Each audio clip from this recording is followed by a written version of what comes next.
Welcome, everyone, to the Within the Margin podcast, where we speak with authors and more about their books, their inspirations, and all the wonderful details in life. Today, we are speaking with Ellissa Schwartz. Thank you so much for joining us today.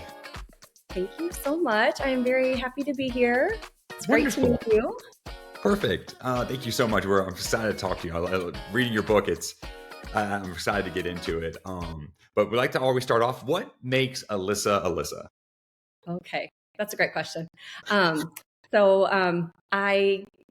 a lot of adjectives: kind, caring, determined, hardworking.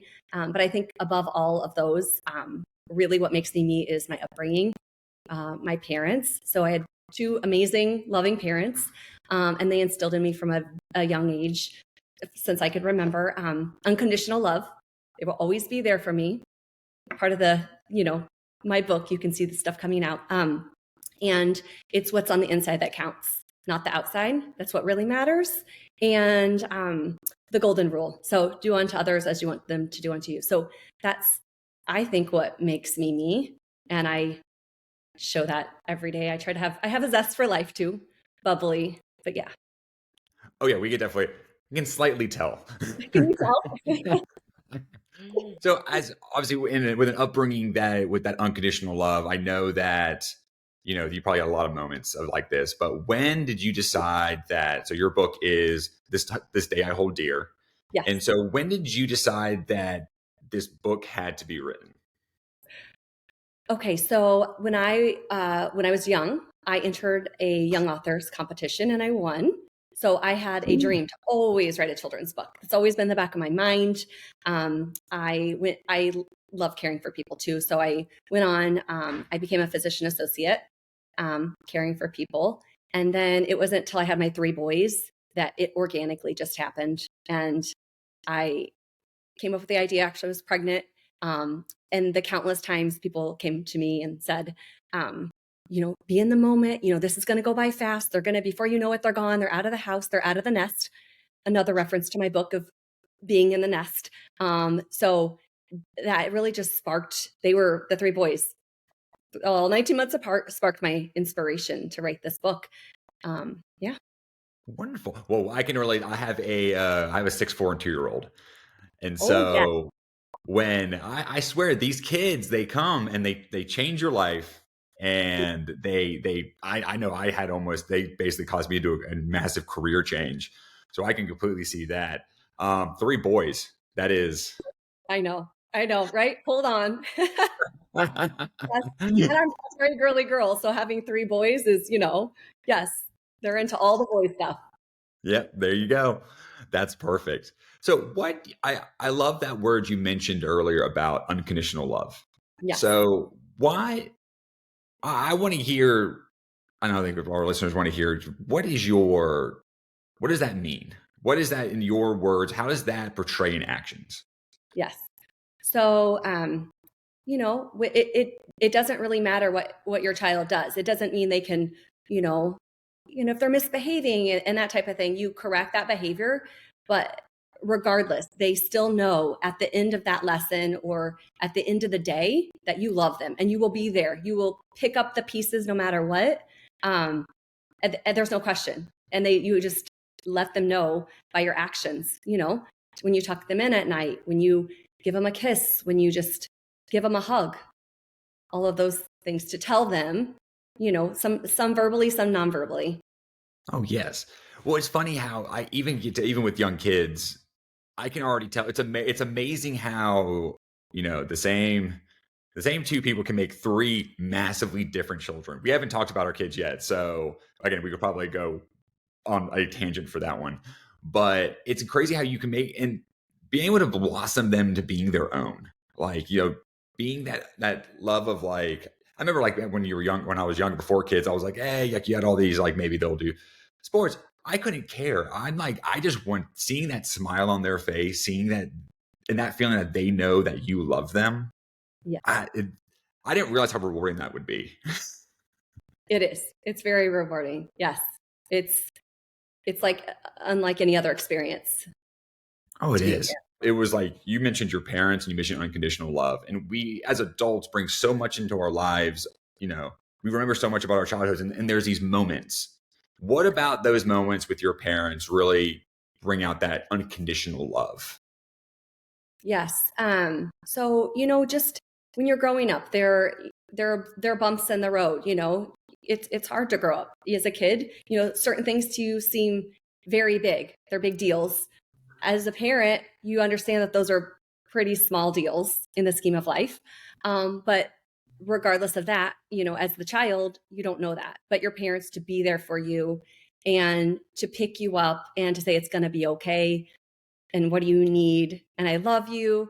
I felt that, and I have a brother too. We felt that growing up. Just we will be there. What do you need from us? And mostly just the love. You know. Exactly. There is nothing I have, no, there's no toy we've purchased. There's nothing that replaces that feeling of like when you know your kid feels the love. Yes, Like it exactly. is just so currently how old are your kids right now? So they are 7, 8.5. Oh no, sorry, 7, 9, and 10. I can't keep track. Like I say, they grow too fast. My 9-year old just had a birthday in my defense. So, And that's we will let her. I think she'll let you off with a warning this time. oh yes, Um, well, I have it. We have all of our we're about to enter our birthday months where it's like all of our birthdays are in May, June, and July. And yes. so all the kids, they all have the birthdays, and they start changing ages, and you're just like, what? Whose birthday is it? Right. It's hard. They're 19 months apart, and yes. Next day, I'm like, oh, wait a minute. Oh, you are the next age. So That's so great. So where I loved your approach with the book. So kind of tell about your inspiration of like why you made it has this. I should have thought of a better word before we started this, but it has such a softness to it, and you can feel the love in the book. What went to you to really develop? What went through the process of developing the book? yes. Honestly, when I had the boys, and I do a lot of my writing in quiet spots, So in bed, and it comes to me, and I just write it down quickly. So just throughout the day, when you're peaceful, even when they're little, when they're napping and they're with you, certain moments that I don't want to forget. And my boys actually call it a snuggle. So when I say, your hug, kiss, snuggle, and rest, that was their thing. They wanted the rest, the snuggle. So I use some of their little tag names and their little phrases to put in the book. So Oh, that is how I came up with each piece is a part of them. And a part of most parents who are, is when they're raising children and they have all these little special moments that they seem very small, but when you look back, those are the big moments. They're not just ordinary; they're pretty extraordinary, even though they're so small. that's literally this conversation can hit a spot with me because it's even with my young kids. You realize that even 2 or 3 years ago, all of a sudden, like I'll be talking with my wife and someone will bring up something and we'll be like, oh yeah. And we realize that like those moments and like as when we're with our kids, all these various moments have been existing. And it's just, and they're such beautiful moments. They're like, and there's things that like, they go through these little phases and they do things and I don't know, it just hits your soul. And it's great that you write those down because in the hustle bustle of life, it's, being parents, it's so hard to like, capture those moments. And I love how you capture that into your book. Thank you, thank you. I tried. I really wanted it to be, you know, um, just all encompassing. All of these moments together at the same time. It starts. It's almost like the start of their day. You go through the day and through the day. At the end of the day, you've given your all. But you still want to let them know you're going to be there if they fall. Yeah, And yeah, and so progression of the time and the tuck-ins, and then there's always gonna we got to make memories tomorrow too. So yeah. exactly. Because I even know like throughout the whole day, you're making sure you spend that time with them, and we all have different schedules. Like, there are people who work, second shift. There's people who work long hours, and there's so many. We're all so, as parents, we can get pretty wrapped up into our lives, but that being intentional about, finding those moments to be there for them and to love them. There are days where, I put my son down to bed, and he's like, book, and I'm like, oh, buddy. But you just you go read the book, and because you've read a book every single night, and you want to, like, you just want to go to bed. Right? You're tired. I mean, as parents, we're tired. And so, yes, those are, that's also another reason, just gentle reminders to parents. It's a love letter to our children, the book, but it's also gentle reminders that, we are tired, but at the same time, you want to let them know so they go to bed thinking how much they're loved. Even if it's just even if if you're too tired to read the book, just giving them a hug and a kiss, just a little tuck in, you know. Oh, definitely. So, do you have any other? I love how you said you use writing to, you know to to document your that time. So, why do you think it's so? And I can, when you said mention that into your quiet space, I can only imagine with three boys, it is maybe slightly difficult to find that quiet space. How do you find yourself being intentional about that? Yes. Um, it's gotten easier, I will say, as they've gotten older, So during the day, certain times I try to set time apart from that. But yeah, another place too, in my car. I'm in my car a lot. At this age, they are in soccer and sports, and it's the back and forth. And that time, if I just turn my radio off, I find a lot of good things come to me. Just I'm still doing something. I'm going to pick them up, but I think that's, for me, that's a really great, you know, two birds with one stone. Yeah. So, yeah. I, you mentioned that. I've realized that recently I have been, because starting a company, and having three young kids, it's really hard. You don't find that much time. Turning the radio off, no podcast. Like, when you just turn everything off just for have a little silence and reflection, even if it's the 10-minute drive to somewhere, that is such a. It's been weirdly or nice, because that is a great moment to be reflective. It's funny how you also do that. That's all. Yes. It's great. It really is great. Yes. All you have to do is just, sometimes it helps to turn the volume down when you get home so that when you get in there, it's down, and then you just don't turn it back up. And Yeah.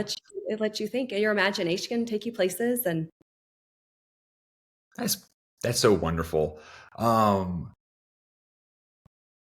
so for the parents who you might find themselves struggling with, they're tired, there's so much going on, they're busy, they couldn't imagine fitting time for themselves within the day.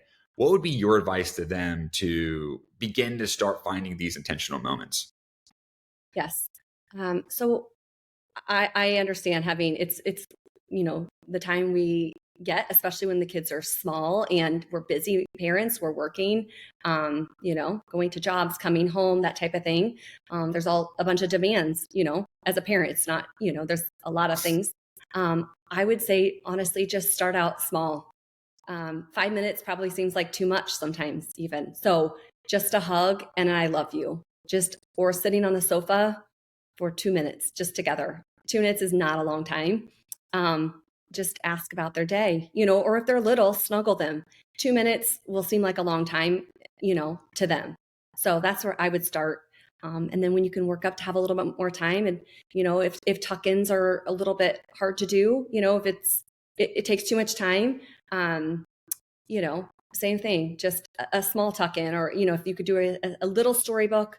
But as my mom, one of her wonderful pieces of advice to me and my brother was that when we had kids, the best time to get information and talk to your kids and really bond with them, they open up, especially when they're teenagers, is when they go to bed at night. So go in their room. I still tuck all my children in. My 10-year-old, and they're kind of they're peaceful and they're in bed, and just ask about their day, or is there anything you want to tell me about? And that is especially for boys. That is sometimes they have a hard time wanting to open up. So that's maybe when they're a little bit older, but even when they're young, just how was your day? Very simple. I'm not sure if you have this experience, but I have a girl 6 year old, boy 4 year old, and a girl 2 year old. My 4 year old boy, it will be, hey, all day. Hey, how's it going? Fine. Hey, how's it going? Good. You tuck that kid to bed. It Oh, is, Dad, for breakfast this morning, I had this. yes. I'm telling you, they love it's the nighttime that they just open up. It's like that's when they love to share. So I absolutely wholeheartedly think that's the best time, if Well, they have to pick a moment. it's funny. It's a lot of times those moments, I always kind of look at it as like he just doesn't want to go to. Sometimes there's like he just doesn't want to go to bed. He just wants to talk my ear off. But also that might be a moment where that's when he does. Hey, I will take my kid talking to me any day of the week. Like just like especially those moments of opening up. If that's the time they want to do it, I know you got to be intentional about it because there's probably nothing more you want to do than just it's for me, if I'm putting my kids to bed by myself, it takes about 45 minutes to an hour. I am highly inefficient. And I at that hour marker, I really just want to close the door. But the idea of like, okay, no, I'm gonna go snuggle in his bed and we'll talk it out for a little bit. And that is a great like that is it's a finding those moments where you find they're most receptive. Like I love that. Oh, With 3 boys, do you find that you have to connect with them differently, or do you find that they are like kind of similar? they're all different. And back to your point when you said, okay, my wife and I, so my husband and I, we the same people, and we made three separate little humans. They are very different from one another. So yeah, their quality time together looks different. The way we bond, the way they share information, and actually kind of like their love languages, they're all different. And I think it's fun to find those moments where finding those nuances of your children and saying like, this one likes this one like this. You don't again, no one's saying to cater to every women need that they ever need, but like I think I like how the world's working to where we are kind of handling better the emotional parts of our children and really dialing into making them feel loved because that's really the goal. I feel like when it go with parenting, having your kids feel unconditional love, I think that is you pinpointed that is the goal. Absolutely. Yes, that is like what I want to pass on. So I feel grateful that I had that, So I hoping to inspire others to do the same thing because it's a wonderful thing. And you think about the ch- the the changes that makes, like, with your parents passing that on to you and your brother, and then you passing that on to your kids, and then, then they might have families of their own. And then you watch how the actions of your parents, how they raised you and your brother, the vast impact that has off of everybody. Like, I think that's such a great gift to give to the world. Thank you. Yes, I thank you. Yes, I agree. It's how they say one tiny little action and it has a ripple effect everywhere and you can see how just an act of kindness. We talk about acts of kindness and how it just affects and people you don't know could be somewhere far far away. So, yeah, I agree. For generations too. When you are talking about unconditional love. So how do I know how easy it is to give that from a parent to a child. It comes off so naturally. And I might, as a person with young kids, I'm looking for advice here from you. Yes. So we're just talking me and you here. So when I know that when it comes to my kids, they're starting into that phase where they fight over everything. It's a battle now. And so Yes. the 2 year old has decided she's going to take over the house as well. So what would you say? How do you instill that towards each other? Like, when it comes to them going like, as brothers, how do you find yourself trying to instill that within them? Yes, I love this. So we have this conversation a lot, because siblings they're learning how to, they even though they've grown up together to interact with each other. But yes, so the golden rule. I was just talking to him about this. We talk about this all the time. Like, do unto others as you want them to do unto you. I mean, it is. And, sometimes when they're young, it's very easy. I mean, the ages mine are, they're very influenced by their friends, and it's very easy to have best friends and, you treat your best friends. But sometimes when you're the siblings, you're the brother, sometimes you don't get as much courtesy. So yeah, so I'm trying to teach them. That's one of the other things I was, taught as well from my mom is do unto others as you want them to do unto you. So yeah, so I'm That's still so working on perfect. it. Yeah. Yeah. But it's yeah, because we're in that phase, like, we're actually because actually at the house, I'm actually currently at a friend's house. Yeah. And there are and their kids are our kids are like best friends. They will go all day without like if they're all they because they also have a 6'4" and 2 year old. And so they'll go all day with their friends, not fight a lick. All of a sudden we get home by ourselves and they are just going at each other. I'm like, what happened? Yes. It's very interesting. So the bottom line is they're comfortable with us and they know if you teach them and you show them that unconditional love. So they're going to be there. They can act up and they know that you show them that you're going to be there for them. So I've always find that fascinating that, they can behave for someone else. And then if they come to you and if they're not behaving or at the end of the day, they're great at school. And if they just crumple when they get home, you know, it's not because they don't love you. It's because they know that you're a safe place to fall. Well, yeah, that's funny because you mentioned that because there's so many. I noticing with my kids, or I could talk about my kids for hours, and no one wants that. But there's so many different things that even with your kids, things that you're picking up on. Like my kids have the same. They're different, but they have their own nuances. Like my 6 year old at the end of school, she goes. My 6 year old super smart.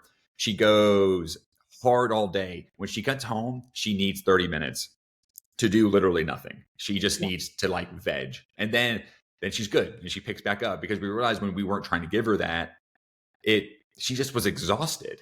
And so finding those ways of setting your kid up for success based off of, who they were created to be, like, that's them. And just being able to nurture that. Yeah, it's unless you've had this experience, but when my son's also in they all do gymnastics and you'll watch the coach and my son is sitting there. He is proper. He is sitting there for he can sit there for 5 minutes. And I'm like, whose child is this? I'm telling you, when that article that I read, it's true. For somebody else, they behave perfectly. So that's funny. I think we, as parents, I love this conversation because you and I are having, because this is something I have with my friends on probably a weekly basis. I mean, they're so similar. They're all of our kids are separate, and they're all individual and they have their own little things. But I love that overall, this is parenthood. We're in it. Welcome to the party.